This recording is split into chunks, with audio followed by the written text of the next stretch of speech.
Everybody in the media right now is talking about those Dallas Cowboys. So let's do our part and cover these Dallas Cowboys that obviously lost at home after winning 16 straight at home. Is that real?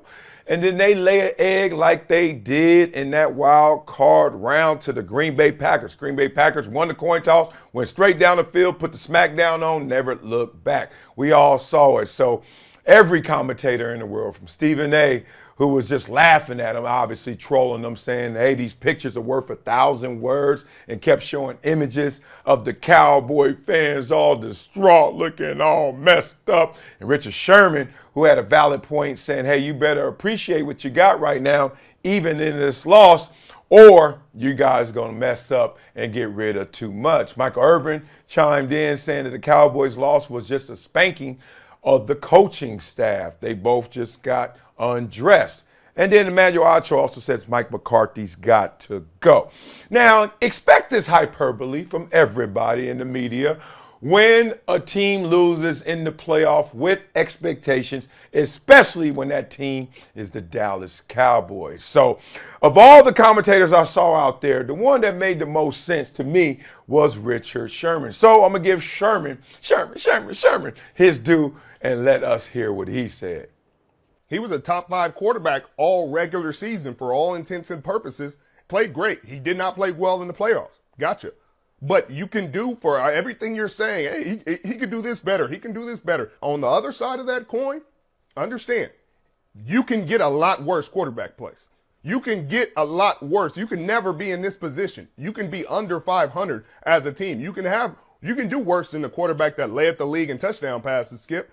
And so when you don't appreciate what you have, then sometimes you got to learn the hard way. And sometimes you're sitting there like, yeah, let's build our team up, fire McCarthy, do all this. Hey, let's get rid of all these guys. Well, you're going to have a chance to do that, Skip. You don't want to bring Dak Prescott back? Watch how different your team would be without him. And then you would be appreciating, you would be wishing. There's a number of teams wishing for Dak Prescott. Let the Atlanta Falcons hear about Dak Prescott being available. I guarantee you they'd be happy. He's done nothing for their franchise. They'd be happy to give him $55+ million to come quarterback their franchise. There are a number of teams just like them that would pay a lot of money. The Tampa Bay Buccaneers, for example, they'd pay a lot of money to come see Dak Prescott do what he's done against them. Okay, that's where I'm at. Now, obviously, I've been in the playoffs 3 different times. My record in the playoffs, 0-3. So a lot of people are like, why aren't we listening to you? I'm going to tell you why. Because when you lose a playoff game, a lot of times you lose sight of how you even got to the playoffs. Let's not forget the real formula. It's the same rigging that goes on in social media, I got to tell you guys, and hip you to it. How many teams make the playoffs, right? 7 from one conference, 7 from the other conference. That's 14. That means how many teams don't make the playoffs? 18. Are all those teams firing their coaches? No, because they don't have expectations. No, because they're building things. What? Y'all sorrier than all of us who are in the playoffs, even those who lost in the wild card round, right? So let's just get that started right there. Now, from there, what should we be thinking? What's the arrow looking like? Is it going up or is it going down? There are different degrees now. Some arrows are flat. Some arrows barely pointing up. But the point is, where's the arrow for the Dallas Cowboys? Be real. I heard even Jimmy Johnson say this before the game. Then I heard his soliloquy after the game. Before the game, he said, this looks like this is the best Dallas Cowboys team I've seen since our teams in the 90s. After the game, he was looking like, man, this team, I can't believe what I just saw. But people forget, in 60 minutes on any given Sunday, anything can happen in ball. But you got to measure a team by its mean. You know what its mean is? Its averages, the law of average. Dallas Cowboys won the NFC East this year. The Dallas Cowboys did not win a wild card game. So now we obviously look at Mike McCarthy and we look at Dak Prescott like you got to go. Let's start with Dak. Dak needs to stay still. Why? 1, he can't go anywhere. That cap hit, that dead cap, I think, is $50 million. He ain't going nowhere. So 1, that's the reason. But 2, he led the league in touchdown passes this year. And you guys are talking about even threatening, even thinking about letting him go. If you're a fan, silly talk right there. Mike McCarthy's a different conversation. Now, this was Mike McCarthy's 3rd year with the Dallas Cowboys, but his 1st year calling plays. And how did that turn out? Now you give them a successive year to learn from that, draft, free agency. Everybody has that chip on their shoulder, the same chip that's been there for 20-some years. But the point is, Mike McCarthy should go nowhere as well. Or let's roll the dice, right?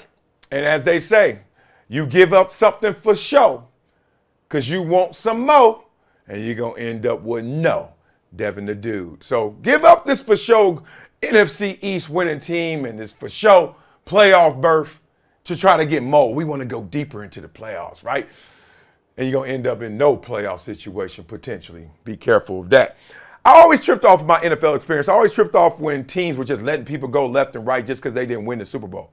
And I was like, one, duh, dummy, only one team wins it. But two, how is it a team that got close, Philadelphia Eagles right now, they thinking about the same stuff right now. How is it a team? What if Baltimore loses this week? You know how it goes, right? What if San Francisco doesn't win it all this year? They're going to be looking at Brock Purdy like, yeah, you the future, kind of not. Should we do it? Should we not? We've seen both sides of this. My point is, if you don't win it all those questions, okay? You ask some questions, but guess what? Even a team that wins it all got some questions. They just won it all. They're not perfect. That's why it's so rare a team wins back to back. It is some form of it, luck, randomness, right? Who played the best? Who won 4 games in a row? Who won 3 games in a row? Like, it's not like who is the best team overall. It's who's playing the best at the right time, which is right now. And imagine you throw away that baby with the bathwater just because you didn't see this coming. That's a tough situation, man. So all of my times in the NFL, I used to see sweeping changes just because the team didn't win it all. And I think that is short-sighted. So be smart. If you're a team, look at the Dallas Cowboys. We're not going to stay status quo, but we're not getting rid of our centerpieces, which is Coach Mike McCarthy and Dak Prescott. So who do y'all agree with? Me? Richard Sherman? Or all these other fools out there just going to get rid of the whole team because they came up short. When 31 teams come up short, and even the team that wins it all still got their own issues they need to address. And how y'all feel, man, especially for these Cowboys? Like, this is going to be the longest off season I've ever seen for a team. Like, this one, even I'm a former Cowboy, but still, even I was like, yo, I would hate to be a Cowboy right now. You imagine just hanging out, chilling, trying to go to the club or just live your life, just go jet skiing in Puerto Rico, and people are like, oh, you play for the Cowboys? I mean, it's just going to be rough for them boys right now.